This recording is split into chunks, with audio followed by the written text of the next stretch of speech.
প্রাণপ্রিয় শিক্ষার্থীরা আসসালামু আলাইকুম। সো ওয়েলকাম করছি সবাইকে রাজশাহী বিশ্ববিদ্যালয়ের সাজেশন ক্লাসে। সো আমরা লাস্ট ক্লাসে হচ্ছে 15টা প্রশ্ন নিয়ে আলোচনা করছি এবং আলোচনা করার মাধ্যমে হয়তো তোমাদের একটা আইডিয়া হয়েছে যে কিভাবে কোশ্চেনগুলো আসছে। একটা বিষয় ক্লিয়ার করি, সেটা হচ্ছে এই বছর কিন্তু প্রত্যেকটা পাবলিক বিশ্ববিদ্যালয়ের ভর্তি পরীক্ষায় কোশ্চেন প্যাটার্নে কিন্তু কিছুটা পরিবর্তন আসছে। ঠিক আছে, যেমন ধরো আগে একদম ডিরেক্টলি প্রশ্ন রিপিট হতো, কিন্তু এখন কিন্তু ডিরেক্টলি কোশ্চেন রিপিট হচ্ছে না। এখন কিন্তু তোমার প্রশ্ন কনসেপচুয়াল হইতেছে এবং বেসিক ক্লিয়ার থাকা লাগবে। ঠিক আছে, প্রিভিয়াস ইয়ার থেকে একটা কোশ্চেন ধরো হুবু রিপিট করে না, কিন্তু ওটার কিছুটা সেম রাখবে, বাট ওখানে কিন্তু ক্রিয়েটিভ কিছু থাকবে, নতুন নাম থাকবে অথবা সংখ্যাটা চেঞ্জ করে দিবে। এই জন্য প্যাটার্ন বোঝাটা খুবই ইম্পর্টেন্ট।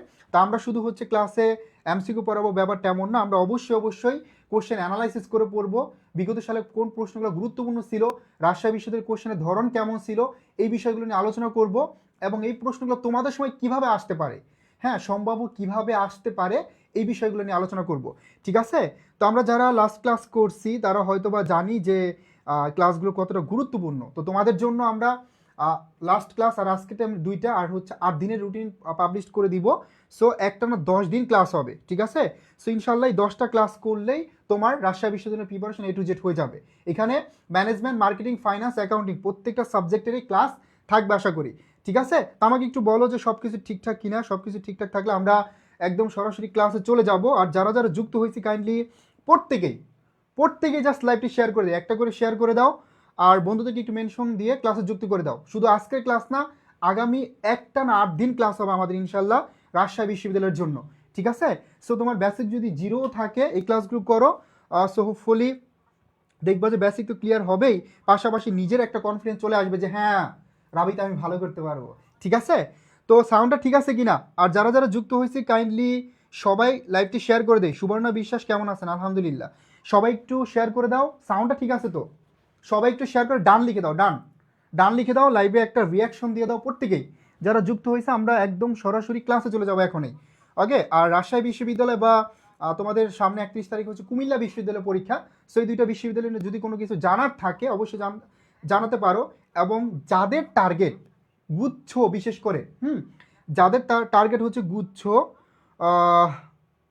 তাদের জন্য ওই ক্লাসগুলো অনেক বেশি হেল্পফুল হবে এবং আমরা গুচ্ছের জন্য আলাদা করে ক্লাস দিব। তবে এই ক্লাসগুলো করলেও কিন্তু গুচ্ছের জন্য তোমাকে তোমার কাজে দিবে। ঠিক আছে, ওকে,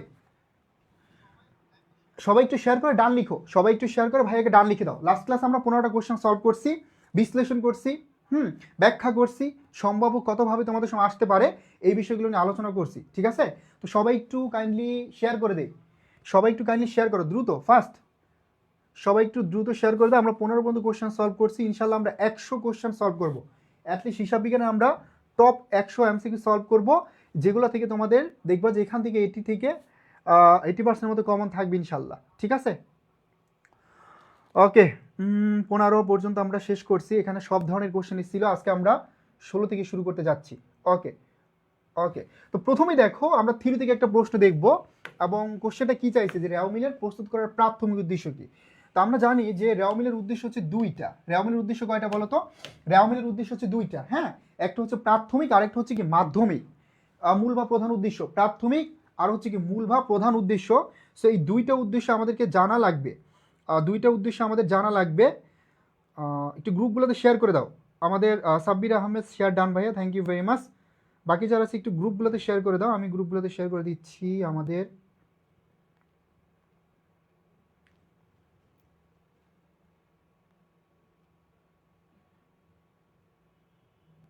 ওকে, ডান।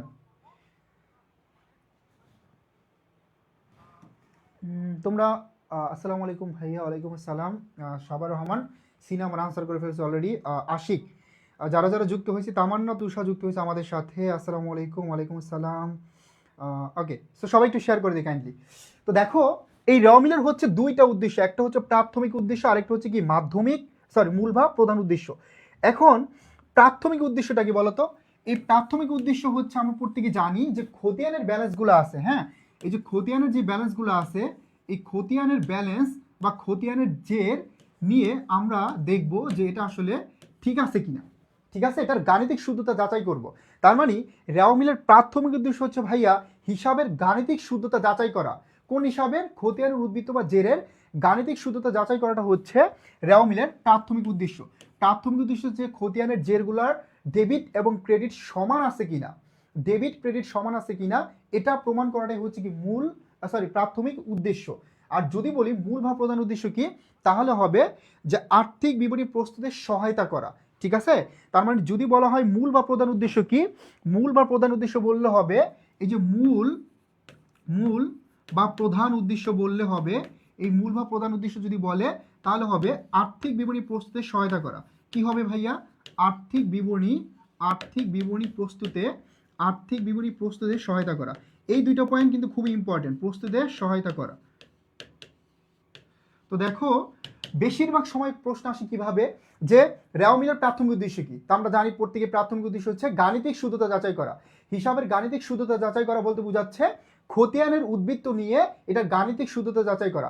আর এই গাণিতিক শুদ্ধতা যাচাই বলতে বোঝায় ডেবিট এবং ক্রেডিট, এই যে ডেবিট আর আরেকটা কি, ডেবিট এবং ক্রেডিট এই দুইটা সমান প্রমাণ করা বা এই দুইটা সমতাকরণ করা, এটা হচ্ছে প্রাথমিক উদ্দেশ্য। আর মূল উদ্দেশ্য হচ্ছে আর্থিক বিবরণী প্রস্তুতে সহায়তা করা। মাঝে মাঝে আসবে যে তথ্য সরবরাহে সহায়তা করা। ঠিক আছে, তো এই প্রশ্নগুলো কিন্তু আসতে পারে এবং এগুলো কিন্তু খুবই ইম্পর্টেন্ট। ওকে, সাব্বির থেকে শুরু করে সবাই বি নাম্বার আনসার করছে, থ্যাংক ইউ ভেরি মাচ। আমরা সবাই বুঝতে পারছি কিনা বলি তো? সবাই বুঝতে পারছি তো? ওকে, যারা যারা লাইভে রিয়াকশন দাও না, একটা রিয়াকশন দিয়ে দাও। ঠিক আছে, আর বন্ধুদেরকে যুক্ত করে দাও। ওকে, সো দ্রুত ফাস্ট করো। তাহলে যদি প্রশ্ন আসে এখান থেকে, রেওমিল থেকে কোশ্চেন আসলে কি কি আসতে পারে ভাইয়া, আমরা একদম আস্তে আস্তে শিখবো, যেহেতু অনেক সময় আছে এবং আমরা হচ্ছে একটু ডিপলি বোঝার ট্রাই করব। ঠিক আছে, যে রেওমিলের প্রাথমিক উদ্দেশ্য কি শিখলাম, মূল বা প্রধান উদ্দেশ্য কি, আসতে পারে কোন হিসাবগুলো রেওমিলে যাবে না। ঠিক আছে, এখানে রেওমিলের যে ভুলগুলো আছে এখান থেকে প্রশ্ন হতে পারে। তারপরে হচ্ছে বিশেষ করে পার্থক্য, অনিশ্চিত হিসাবের যে পার্থক্য, এখান থেকে কোশ্চেন আসতে পারে। আমরা ধাপে ধাপে শিখবো ইনশাল্লাহ। ওকে, সো প্রথমটা আশা করি সবার ক্লিয়ার। জাবেদা এবং খতিয়ানের কোনো প্রকার ভুল হয়ে থাকলে তা বের করা, এটা লিখছে অনেকে, কিন্তু এটা হবে না। আসলে তোমার কার্ড আনসার হবে খ নাম্বারটা, যে খতিয়ানের স্থানান্তরের পর ডেবিট এবং ক্রেডিট এর গাণিতিক শুদ্ধতা প্রমাণ করা। গাণিতিক শুদ্ধতা প্রমাণ করা অথবা গাণিতিক শুদ্ধতা যাচাই করা, এটাই হচ্ছে কি তোমার হিসাব বিজ্ঞানের রেওমিলের উদ্দেশ্য। ঠিক আছে, এটাই হচ্ছে কি উদ্দেশ্য, লুসিড। ওকে, ক্লিয়ার? বুঝতে পারছি সবাই? ওকে, সো বুঝতে পারলে আমরা সামনের দিকে অগ্রসর হব। পরবর্তী কোশ্চেনটা দেখব।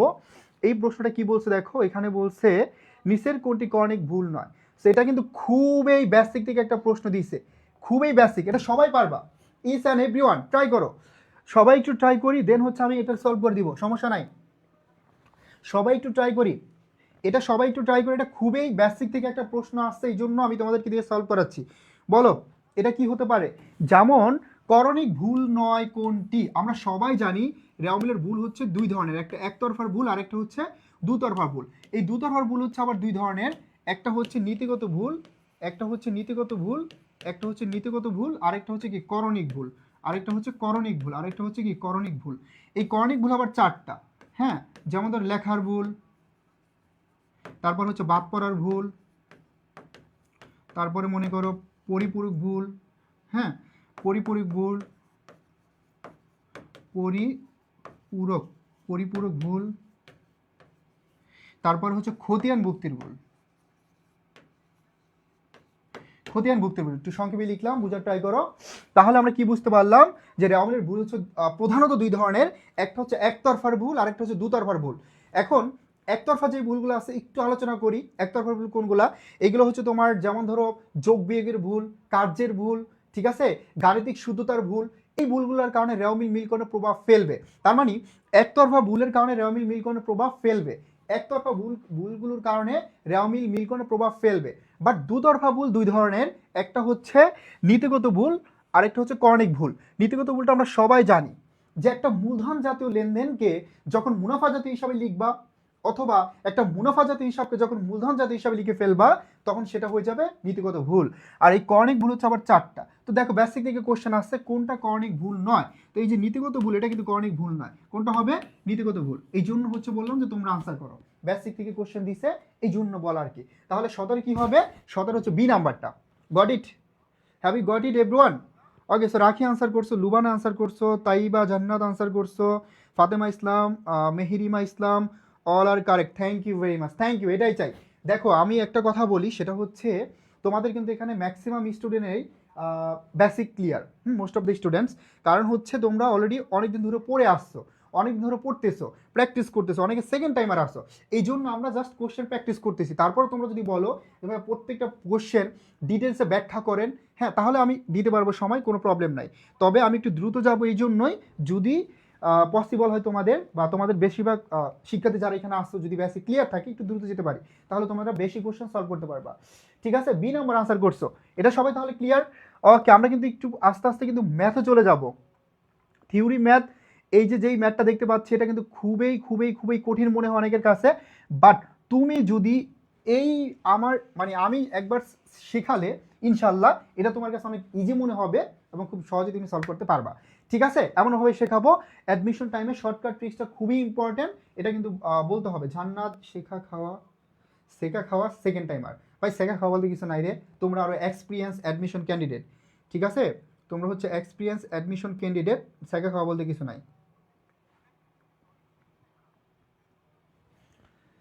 ওকে, সো নিজেকে আগায় রাখতে হবে, যে কোনো জায়গায় ভাবতে হবে যে আমি বস। আর সেলফ কনফিডেন্সটা অনেক অনেক বেশি ইম্পর্টেন্ট।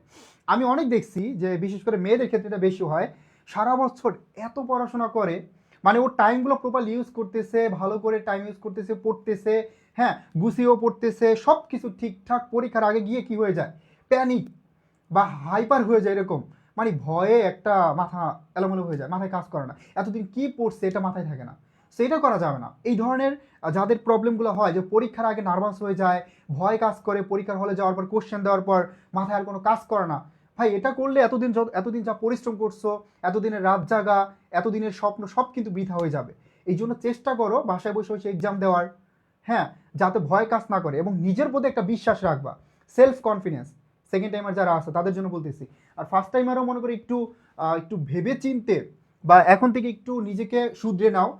অলরেডি যেহেতু হচ্ছে তুমি অনেকগুলো পরীক্ষা দিছো পাবলিক ইউনিভার্সিটির, হ্যাঁ অনেকগুলো ইউনিভার্সিটির পরীক্ষা হয়েছে, পাবলিক ইউনিভার্সিটির কোশ্চেন প্যাটার্ন কেমন হয়, এক্সাম হল কেমন হয়, এই বিষয়গুলো তো জানো। তো যেখানে ল্যাকিং ছিল, যেখানে ভুল হয়েছে, ওইগুলো ওভারকাম করার ট্রাই করো। এই জিনিসটা খুব ইম্পর্টেন্ট। পড়লা, এত পড়াশোনা করলা, কিন্তু আলটিমেটলি রেজাল্ট আসলো না, ভাই এটা চাইতে কষ্টের আর কিচ্ছু নাই। বুঝতে পারছো, এটা চাইতে কষ্টের আর কিচ্ছু নাই, কিছু নাই। এই জিনিসগুলো করা যাবে না। যেমন আমি অফলাইনে যখন পরে অনেক শিক্ষার্থী এই কাজগুলো করে, যে ভাইয়া এত পড়লাম, এত কিছু পারে, আমি নিজেও কনফিডেন্ট, আমার বাবা মাও দেখছে আমি এত পরিশ্রম করছি, কিন্তু পরীক্ষার হলে যায় সব ভুলে যায়।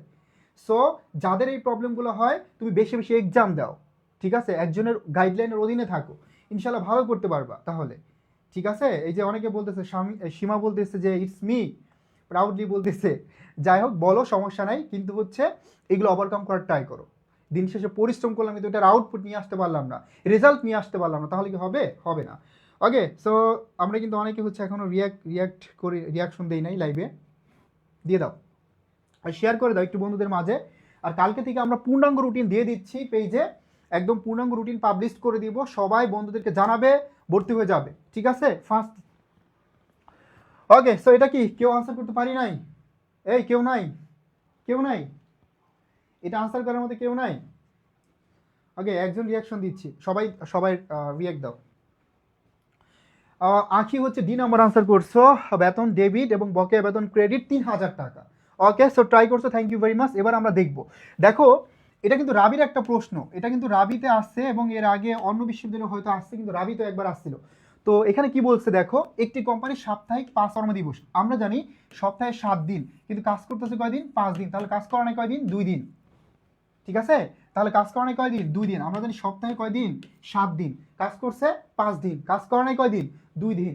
ঠিক আছে, 2 দিন কাজ করা নাই। তার মানে ভাইয়া আমরা দেখব 5 কর্মদিবস রবি থেকে বৃহস্পতিবারের জন্য 15,000 টাকা মজুরি প্রদান করে। তাহলে 5 দিন কাজ করতেছে, তাকে 15,000 টাকা মজুরি প্রদান করতেছে। যদি সোমবার হিসাবকাল সমাপ্ত হয়, তবে নিচের কোনটি সঠিক সমন্বয় জাবেদা? এখন দেখো, হিসাবকাল শুরু হয়েছে, হিসাবকাল শেষ হয়েছে, মাথায় এলোমেলো। ঠিক আছে, মাথায় এলোমেলো হয়ে যাচ্ছে, ভয় কাজ করতেছে, আসলে কি হবে। ওকে, এমন একটা কোশ্চেন আসতেই পারে মাথায় এবং ঘুরপাক খেতেই পারে যে আসলে কি হতে পারে তাহলে। তো দেখো, যেটা বলছিলাম, তোমার রবিবার থেকে শুরু হয়েছে বৃহস্পতিবার, তো রবি থেকে রবিবার, সোমবার, মঙ্গলবার, বুধবার, বৃহস্পতিবার, 5 দিন, বুঝা যাচ্ছে। আর এখানে হচ্ছে সোমবার হিসাব করে সমাপ্ত হয়। তো পেছানোর কোনো দরকার নাই, সহজভাবে বোঝার ট্রাই করো। সপ্তাহে কয়দিন ভাই? 7 দিন। কয়দিন? 7 দিন। সপ্তাহে 7 দিন, কাজ করছে কয়দিন? 5 দিন। তাহলে 2 দিন কি ভাই? বকেয়া। 2 দিন কি? বকেয়া। তাহলে এই 2 দিন হচ্ছে বকেয়া বেতন। এই বকেয়া বেতনের আমরা কি করব? আমরা হচ্ছে জাবেদা দিব। সিম্পল, পানির মতো সহজ। তার মানে সে 2 দিন কাজ করে, 2 দিন বকেয়া, তাহলে আমরা কি করব? আমরা হচ্ছে এই 2 দিন বকেয়ার জাবেদা দিব। তাহলে দেখো এই যে 15,000 টাকা, এই 15,000 টাকা সে কতদিন কাজ করে পাইছে? এই 15,000 টাকা 5 দিন কাজ করে সে পাবে। তার মানে 3 5 15, একদিনে সে কত টাকা মজুরি পাবে? 3,000। একদিনে কত পাবে? একদিনে পাবে হচ্ছে 3,000 টাকা। একদিনে কত পাবে? একদিনে পাবে 3,000। তার মানে আমার ছিল 2 দিন বকেয়া, তাহলে 2 দিনে কত হয়? 2 দিনে হয় 6,000 টাকা। তাহলে 2 দিনে কত হবে? এই 2 দিনে হবে 6,000 টাকা। 2 দিনে কত হবে? 2 দিনে হবে 6,000 টাকা। ঠিক আছে, 2 দিনে হবে কত টাকা? 6,000 টাকা। তাহলে ভাইয়া এখানে হলো 6,000 টাকা। ঠিক আছে, তার মানে আমরা বুঝতে পারলাম যে 6,000 টাকা এটা হচ্ছে তোমার বকেয়া বেতনের জাবেদা হবে। তাহলে বকেয়া বেতনের জাবেদা কি বলতো? বেতন হিসাব ডেবিট, বকেয়া বেতন ক্রেডিট। ঠিক আছে, বকেয়া বেতনের জাবেদা হচ্ছে বেতন হিসাব ডেবিট এবং বকেয়া বেতন ক্রেডিট। বেতন হিসাব ডেবিট এবং বকেয়া বেতন ক্রেডিট। বেতন ডেবিট, বকেয়া বেতন ক্রেডিট। তার মানে আমরা কোথায় দেখতে পাচ্ছি? বেতন হিসাব ডেবিট 6,000 টাকা আর বকেয়া বেতন হিসাব ক্রেডিট 6,000 টাকা। খ নাম্বার যারা যারা আনসার করছে all are correct. Thank you very much club তোমাদের জন্য, যারা যারা কারেক্ট আনসার দিতে পারছে। এই যে তাইবা জান্নাত আনসার করছো বি নাম্বার, ইয়েস। এখন বাকি যারা হচ্ছে বুঝি নাই, মানে এর আগে ভুল করছে, তারা বুঝতে পারছে কিনা এটা আমাকে একটু ইনশিওর করো। কমার্সের স্টুডেন্ট আমরা জানি খুবই স্মার্ট হয় এবং তারা কয়েকদিন পর হচ্ছে বিবিএ করবে। বিবিএ প্রত্যেকটা ডিপার্টমেন্টে কি রয়্যাল, ঠিক আছে, ডাইনামিক ফ্যাকাল্টি বলা যায়। সো কিপটামি করলে চলবে না। যারা যারা শেয়ার করে লাইভটি শেয়ার করে দাও। আর শুধু আজকে না, আমরা তোমাদের জন্য, শুধুমাত্র তোমাদের জন্য একদম 10 দিনের ক্লাস, 10টা ক্লাস ফ্রিতে দিচ্ছি একদম শূন্য থেকে। যাদের প্রিপারেশন জিরো আছে তারাও কিন্তু ভালো একটা প্রিপারেশন নিতে পারবা। সো এই সুযোগটা তোমাদেরকে করে দিচ্ছি। আমরা কিছুই চাই না, কি চাই? শুধু সর্বোচ্চ রেসপন্স চাই। রেসপন্স চাই যাতে আমরা সর্বোচ্চ সাড়া পাই এবং ক্লাসগুলো তোমাদের মাঝে নিতে পারি, পিডিএফগুলো দিতে পারি এবং তোমরা যাতে উপকৃত হতে পারো। তোমরা যে স্বপ্ন দেখতেছো পাবলিকান হওয়ার, সেটা যাতে পূরণ করতে পারো। ঠিক আছে সাব্বির? ওকে, তাহলে এটা ক্লিয়ার। সময় দিচ্ছি তোমাদের জন্য। ঠিক আছে, বুঝতে পারছি কিনা এটা একটু বলতে হবে। ক্লিয়ার কিনা? ক্লিয়ার? সবার ক্লিয়ার? এই কনসেপ্টটা ক্লিয়ার? ওকে, ক্লিয়ার হলে আমরা চলে যাবো এবার পরবর্তী কোশ্চেনে। Question number 19, 19 number. এটাও কিন্তু একদম সেই আগুন একটা প্রশ্ন। তাহলে আমরা 2টা কোশ্চেন পেলাম পরপর। 2টা প্রশ্ন কিন্তু খুবই খুবই কঠিন ছিল। হ্যাঁ, এই প্রশ্নটাও কিন্তু যে সলভ করো না এর আগে তার কাছে অনেক অনেক কঠিন মনে হবে এবং এগুলো কিন্তু রাবিরই প্রশ্ন। ঠিক আছে, তার মানে বুঝতে পারছো ভাইয়া এই স্ট্রাকচার সেম রেখে কিন্তু তোমাদের সময় প্রশ্ন আসবে। আর তোমাদের যেহেতু বেসিক ক্লিয়ার, এই জন্য আমরা কিন্তু তোমাদের জন্য হার্ড প্রশ্নগুলো সলভ করতেছি। ঠিক আছে, এগুলো সলভ করতে হবে এবং নিজের মধ্যে কনফিডেন্স গ্রো করতে হবে।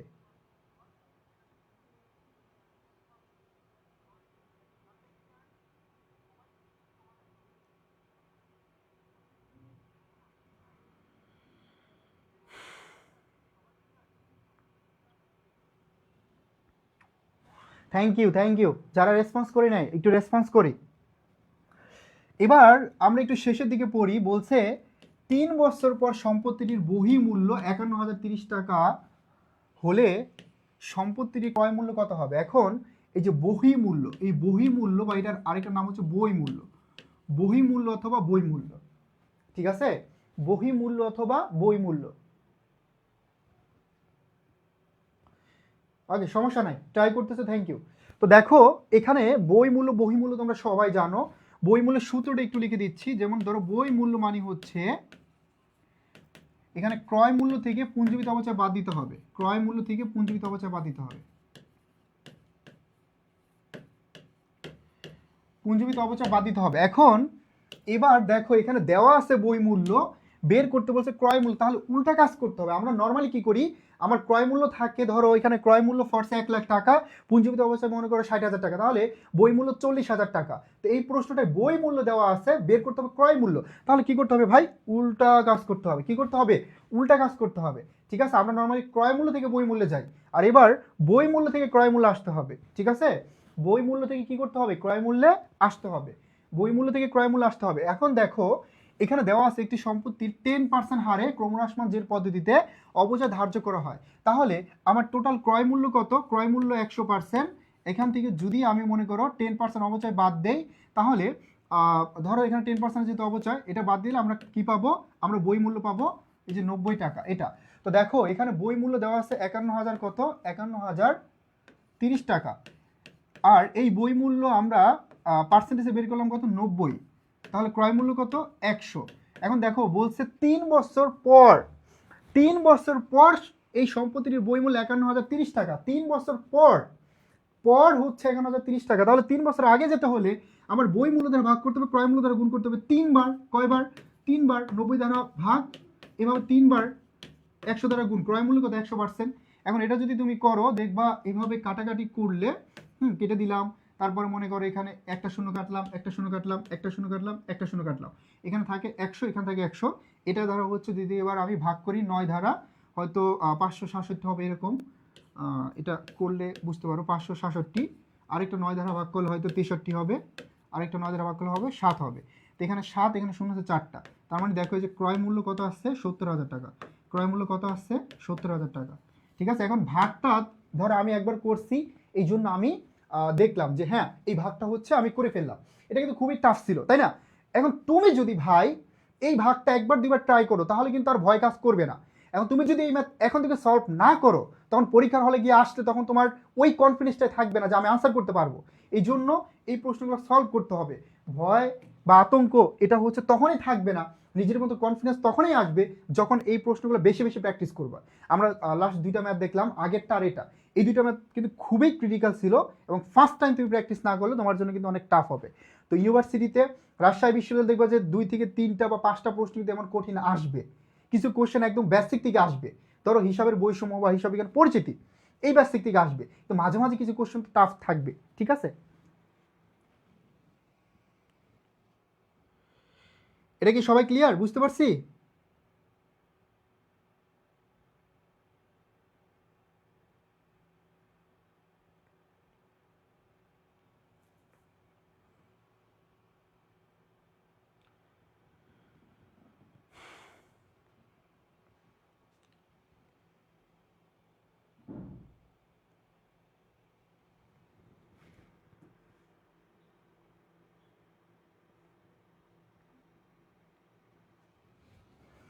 সবাই ক্লিয়ার? এটা সবাই ক্লিয়ার?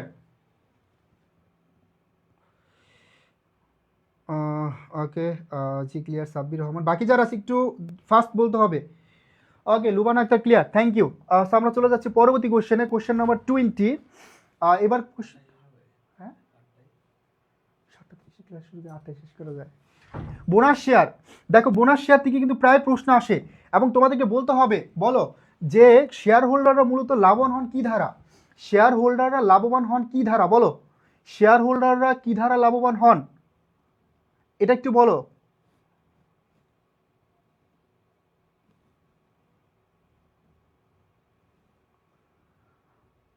শেয়ার হোল্ডাররা লাভবান হন মূলত লভ্যাংশ দ্বারা, সবাই জানি এটা, ঠিক আছে? শেয়ার হোল্ডাররা মূলত লাভবান হন কি ধারা? লভ্যাংশ দ্বারা, এটা তো সবাই জানি। লভ্যাংশ দ্বারা, লাভের অংশটা হচ্ছে লভ্যাংশ তাদের, ঠিক আছে? তার মানে শেয়ার হোল্ডাররা লাভবান হন লভ্যাংশ দ্বারা। বুঝতে পারছি? এখন এই যে বোনাস শেয়ার যদি দেওয়া হয়, বোনাস শেয়ার কোম্পানি কখন দেয় বলো তো?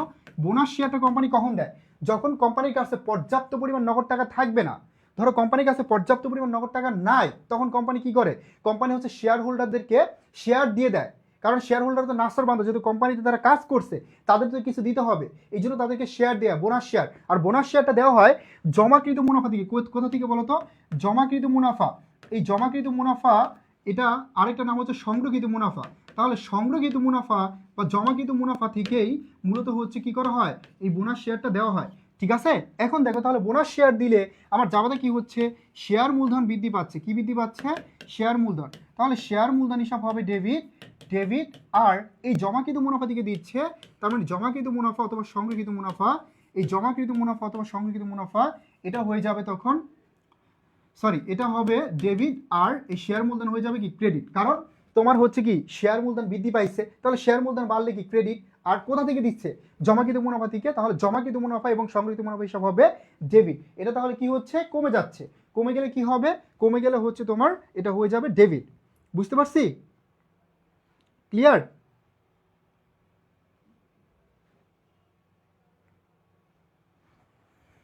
এই সীমা আক্তার ক্লিয়ার কিনা? রাফিদ বলো, তাইবা, জান্নাত, সবার কনসেপ্ট ক্লিয়ার?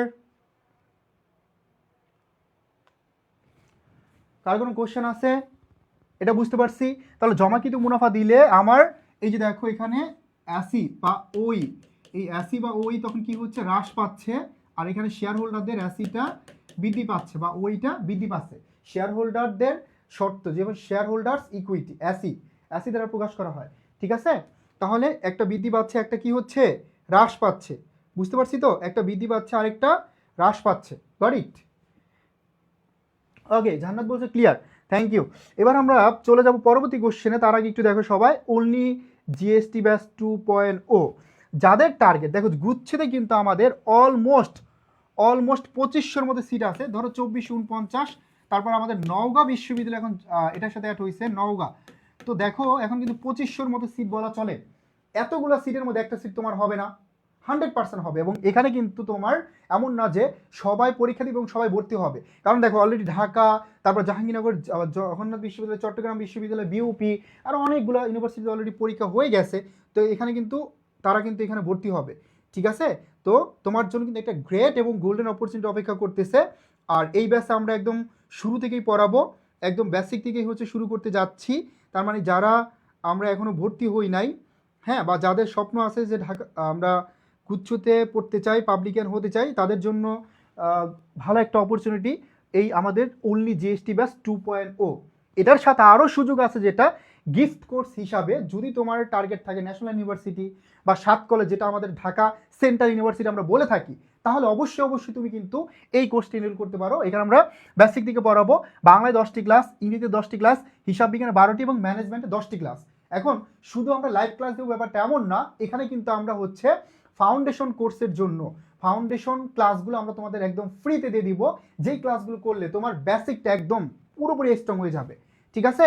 এবং বেসিকটা যদি ক্লিয়ার হয়ে যায়, বেসিকটা যদি স্ট্রং হয়ে যায়, তখন তুমি বুঝতেই পারছো তুমি নিজেই কি করতে পারবা, যে কোনো ইউনিভার্সিটিতে ভালো করতে পারবা, যে কোনো ইউনিভার্সিটির কোশ্চেন নিজেই কনফিডেন্টলি সলভ করতে পারবা। ঠিক আছে? সো দেশসেরা টিচার প্যানেল নিয়ে আমাদের অনলি জিএসটি ব্যাচ 2.0 ডিসকাউন্টে মাত্র 1490 টাকায় হচ্ছে ভর্তি চলছে। সো এডুকেশন পেজে নক দিয়ে তুমি বিস্তারিত জানতে পারো, অথবা হেল্পলাইনে। এবং তুমি যদি চাও যে ভাইয়াকে কোশ্চেন করবে এখনই তুমি বলতে পারো। ঠিক আছে? ওকে, গট ইট, থ্যাংক ইউ। তো আমরা চলে যাচ্ছি পরবর্তী কোশ্চেনে, কোশ্চেন নাম্বার 21। সো এই প্রশ্নটা কিন্তু কিছুটা হলেও কঠিন।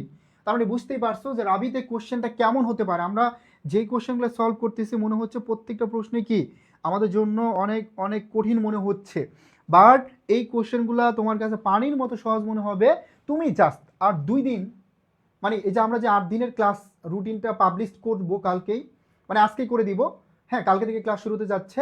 এটা করলে, এই ক্লাসগুলো করলে ইনশাল্লাহ গ্রুপ সাবজেক্ট নিয়ে তোমার আর কোনো টেনশন করা লাগবে না। জাস্ট তোমার বন্ধুদেরকে নিয়ে ক্লাস করবা, নিজে ক্লাস করবা, পাশাপাশি বন্ধুদেরকে নিয়ে আসবা, যাতে করে তারাও ক্লাসগুলো করে উপকৃত হতে পারে। ঠিক আছে? সো আমরা এবার এই কোশ্চেনটা একটু দেখি প্রত্যেকে এখানে কি বলছে। তাহলে সমেতছেদ বিক্রয়ের একক কত, এটা বলছে। তাহলে সমেতছেদ বিক্রয়ের একক কত? এখন সমেতছেদ বিক্রয়ের একক যদি আমি বের করতে যাই, তাহলে আমার সূত্রটা জানতে হবে না। ধরো বিইপি, ব্রেক ইভেন পয়েন্ট, আমি ইংরেজিতে লিখলাম ব্রেক ইভেন পয়েন্ট, বিইপি। এই বিইপি মানে হচ্ছে ব্রেক ইভেন পয়েন্ট, মানে সমেতছেদ বিন্দু। ঠিক আছে? ব্রেক ইভেন পয়েন্ট বা সমেতছেদ বিন্দু, এটা সূত্র হচ্ছে স্থায়ী ব্যয়। স্থায়ী ব্যয়, স্থায়ী ব্যয়, এই স্থায়ী ব্যয়কে আমরা ভাগ করে দিব কন্ট্রিবিউশন মার্জিন দ্বারা। কি ধারা ভাই? Contribution margin. আমি সংক্ষেপে লিখলাম সিএম। আর কন্ট্রিবিউশন মার্জিন হচ্ছে, কন্ট্রিবিউশন মার্জিনের সূত্র কি জানো? একক প্রতি বিক্রয় মূল্য মাইনাস একক প্রতি পরিবর্তনশীল ব্যয়। তার মানে একক প্রতি বিক্রয় মূল্য মাইনাস একক প্রতি পরিবর্তনশীল ব্যয়টাই হচ্ছে তোমার সমেতছেদ বিন্দু, সরি কন্ট্রিবিউশন মার্জিন। তাহলে দেখো তো স্থায়ী ব্যয় কত আছে? স্থায়ী ব্যয় আছে 35,000 টাকা। স্থায়ী ব্যয় কত আছে? স্থায়ী ব্যয় আছে 35,000 টাকা। এখান থেকে লাগবে আমার কন্ট্রিবিউশন মার্জিন। একটা নাম শিখলে হবে? কখনোই হবে না, কারণ এখন যে কোশ্চেন প্যাটার্ন, এটাই ভালো করতে হলে তোমার প্রত্যেকটা টার্মের বিকল্প নাম জানা লাগবে, মাস্ট জানা লাগবে। তার মানে ভাইয়া এই কন্ট্রিবিউশন মার্জিন, এটার আরেকটা নাম কি বলো তো? কন্ট্রিবিউশন মার্জিনের আরেকটা নাম হচ্ছে দত্তাংশ, এটার আরেকটা নাম হচ্ছে অনুদান প্রান্ত, এটার আরেকটা নাম হচ্ছে অবদান প্রান্ত, ঠিক আছে? সো এই বিকল্প নামগুলো মনে রাখতে হবে তোমাদের। তাহলে ভাইয়া এই সিএম বের করার সূত্র হচ্ছে একক প্রতি বিক্রয় মূল্য, এই বিক্রয় মূল্য আছে কত টাকা? 20 টাকা, 20 টাকা। তারপরে একক প্রতি পরিবর্তনশীল ব্যয় কত আছে? 12 টাকা, 12। তাহলে কত আসছে? 35,000 ডিভাইডেড 8 করলে আমার কত হয়? 4375 একক। এই যে 4375 একক আমরা ক্যালকুলেশন করে ফেললাম, 4375 একক। এই 4375 একক এটা হচ্ছে তোমার এককে। এখন যদি আমরা টাকায় বের করি তাহলে কি করতে হবে? টাকায় বের করলে ভাইয়া এই 4375 একককে আমরা একক প্রতি বিক্রয় মূল্য দ্বারা গুণ করব। কত আছে? 20 টাকা। তাহলে তোমার যদি কোশ্চেন এটাই চাইছে কি সমেচ্ছেদ বিন্দু, সমেচ্ছেদ বিক্রয় পরিমাণ এককে কত হবে এটা বলছে না, সমেচ্ছেদ বিক্রয়টা এককে কত হবে এটা বলছে না, সমেচ্ছেদ বিক্রয় এককে কত হবে এটা বলছে। তাহলে সমেচ্ছেদ বিক্রয় যেহেতু বলছে এককে কত হবে, আমরা এখন কিন্তু এককে বের করছি। বাট তোমাদের সময় যদি কোশ্চেনটা আসে যে সমেচ্ছেদ বিন্দু টাকায় কত, তখন যদি বলে সমেচ্ছেদ বিন্দু টাকায় কত হবে, এটা এতটুকু চেঞ্জ করে দিতেই পারে, তাই না? তাহলে কি হবে? তাহলে দেখো ভাইয়া এই যে 4375, এই 4375কে একক প্রতি বিক্রয় মূল্য দ্বারা গুণ করবে 20 টাকা করলে দেখো কত আসছে, এটা গুণ করো। দেখো এখানে 5 দোকানে 10 আর থাকে কত? 1, 7 দোকানে 14, 14 1 15, 5। তারপরে হচ্ছে 1 থাকে 3 দোকানে 6, 6 1 7, হ্যাঁ 3 4 12, ভুল হলো মনে হয়। আমরা এটাকে গুণ করে দিই 4375 ইন্টু 2, হ্যাঁ 5 দোকানে 10 0 হাত থাকে হচ্ছে 1, 7 দোকানে 14, 14 1 15, 5 হাত থাকে 1, 3 দোকানে 6, 6 1 7, 4 দোকানে 8। তাহলে কত হয়? 87,500। এখানে একটা শূন্য আছে। তাহলে টাকায় কত হইলো? 87,500। ঠিক আছে, টাকায় কত বের করলাম আমরা? টাকায় বের করলাম 87,500। বুঝতে পারছি? এই যে অনেক আনসার করছি, ঝান্নাত আনসার করে ফেলছি 27,500। বাকি যারা আছি সবাই একটু ট্রাই করি। 21 হচ্ছে D number, all are correct, thank you.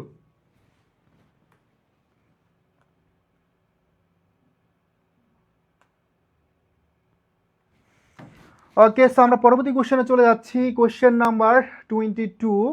এই প্রশ্নটা দেখো, এবার আরেকটা সমচ্ছেদ বিন্দু থেকে বা ব্যবস্থাপনা হিসাব বিজ্ঞান থেকে আমরা আরো একটা প্রশ্ন দেখব। এই কোশ্চেনটাই বলছে প্রতিষ্ঠানটির বিক্রয়ের পরিমাণ, বিক্রয়ের পরিমাণ কত টাকা এটা বের করতে বলছে। তাহলে একটি প্রতিষ্ঠানের পরিবর্তনশীল খরচের পরিমাণ কত আছে? 25,000। কন্ট্রিবিউশন মার্জিন কত আছে? 50%। ভাইয়া বিক্রয় মূল্য থেকে যদি আমরা এই বিক্রয় মূল্য থেকে, মনে রাখবা এই বিক্রয় মূল্য থেকে যখন আমরা পরিবর্তনশীল ব্যয় বাদ দিব, কি বাদ দিব? পরিবর্তনশীল ব্যয়। এই পরিবর্তনশীল ব্যয় বাদ দিব, পরিবর্তনশীল ব্যয় বাদ দিলে আমরা পাবো হচ্ছে প্রতিষ্ঠানের কি বলতো? পাবো হচ্ছে কন্ট্রিবিউশন মার্জিন। কন্ট্রিবিউশন মার্জিন কি পাবো? Contribution margin, contribution margin, contribution margin. Simple, বুঝার ট্রাই করো। তো দেখো এই বিক্রয় মূল্য থেকে আমি এখন যদি কন্ট্রিবিউশন মার্জিন বাদ দিই তাহলে কি পাবো? পরিবর্তনশীল ব্যয়। তো এই কোশ্চেনটায় দেওয়া আছে কন্ট্রিবিউশন মার্জিন অনুপাত 50। তাহলে ভাইয়া আমার পরিবর্তনশীল অনুপাত কত হবে? 50 হবে। কারণ দেখো বিক্রয় মূল্য 100%, এখান থেকে কন্ট্রিবিউশন মার্জিন যদি 50 বাদ দিই তাহলে পরিবর্তনশীল খরচ অনুপাত কত আসতেছে? পরিবর্তনশীল খরচ অনুপাত আসতেছে এখানে তোমার কত টাকা? পরিবর্তনশীল খরচ অনুপাত আসতেছে এখানে 50%। তাহলে আমি বের করে ফেলি, দেখো এখানে 25,000 টাকা, এই 25,000 টাকার 50% দ্বারা ভাগ করলে আমার টাকা আসতেছে কত? 50,000। কত টাকা? 50,000 টাকা। তো সিম্পল, এই 50,000 টাকা হচ্ছে কি তোমার, এই 50,000 টাকা তোমার কি বলতো? এই 50,000 টাকাই হচ্ছে এখানে পরিবর্তনশীল খরচ। ঠিক আছে, এই 50 থেকে দেখো পরিবর্তনশীল বিক্রয় মূল্য 50, বিক্রয় মূল্য কত? 50। এই বিক্রয় মূল্য 50 থেকে পরিবর্তনশীল খরচ 25 বাদ দিলে কন্ট্রিবিউশন মার্জিন কত থাকে? 25 থাকে। That's it. বুঝতে পারছি? এই ক্লাস কি সবার জন্য? সো অবশ্যই সবার জন্য, যারা কমার্সের আছে। ঠিক আছে, তুমি যদি বলো মানবিকের হয়ে যে এই ক্লাস কি সবার জন্য, তুমি করতে পারো। বিজনেস তো করতে হবে, বা লাইফে যদি হচ্ছে তুমি ভালো কিছু করতে চাও তাহলে অবশ্যই কি করতে হবে? অবশ্যই হিসাব নিকাশ ভালো জানতে হবে, তাই না? তো অবশ্যই সেই ক্ষেত্রে তোমাকে হিসাব বিজ্ঞান অনেক বেশি হেল্প করবে।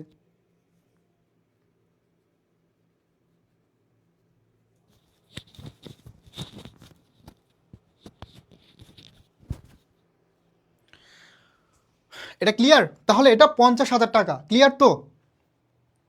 ওকে, গ্রেট, থ্যাংক ইউ। দেন আমরা চলে যাচ্ছি 23 নাম্বার কোশ্চেনে। এবার একটা নতুন অনুপাত দেখব। সো অনেকগুলো কঠিন কোশ্চেন আমরা সলভ করলাম, তাই না? প্রত্যেকটা প্রশ্ন অনেক হার্ড ছিল। সো এবার আমরা সহজ একটা কোশ্চেন সলভ করে দেখি পারি কিনা। সো অলরেডি হচ্ছে ঐশী, তারপর হচ্ছে Saba Rahman, clear, thank you very much. বাকি যারা আসছি আমরা সবাই একটু রেসপন্স করি।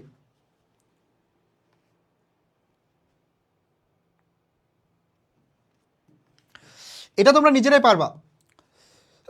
এখানে তোমাদের ভুল হতে পারে একটা জায়গায়, সেটা হচ্ছে যদি কোশ্চেন আসে ত্যাগ অনুপাত, লাভ অনুপাত আর হচ্ছে ত্যাগ অনুপাত, লাভ অনুপাত, এই দুইটা একটু প্রবলেম বেশি হতে পারে। বাট নতুন মুনাফার অনুপাত এগুলোতে তেমন একটা প্রবলেম হবে না, আমি এতটুকু বিশ্বাস আছে। তো ঠিক সেম যেটা বললাম, অলরেডি অনেক আনসার করে ফেলছো। সুমনা আনসার করছো, ও গ্রেট। সবাই আনসার করতেছি, লুবানা গ্রেট। এই নাম্বারটা, কারণ সহজ কোশ্চেন হলে সবাই পারে, আর একটু কঠিন হলে হচ্ছে কি একটু ভয় কাজ করে যে আসলে কোনটা হবে এক্স্যাক্টলি আনসার, এটা নিয়ে একটু কনফিউশনে থাকি, তাই না?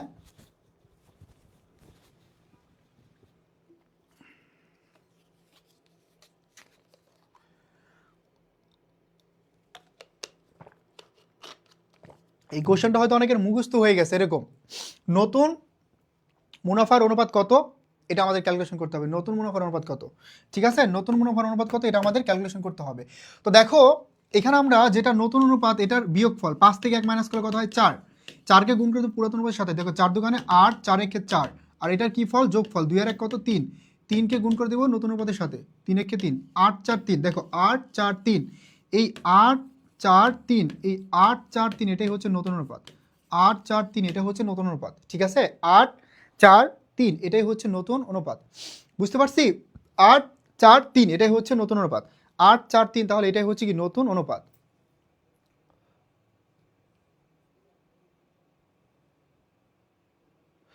ও গ্রেট। সো দেখো সাবা হচ্ছে টাইম লাইনে শেয়ার করে দিয়েছে, তো ওইখান থেকে ওর বন্ধু যারা আছে ওরাও ক্লাস করতে পারতেছে, ঠিক আছে? তোমরা হচ্ছে কাইন্ডলি শেয়ার করে দাও এবং নিজেও দেখতে পারবো পরবর্তী ক্লাসগুলো বারবার।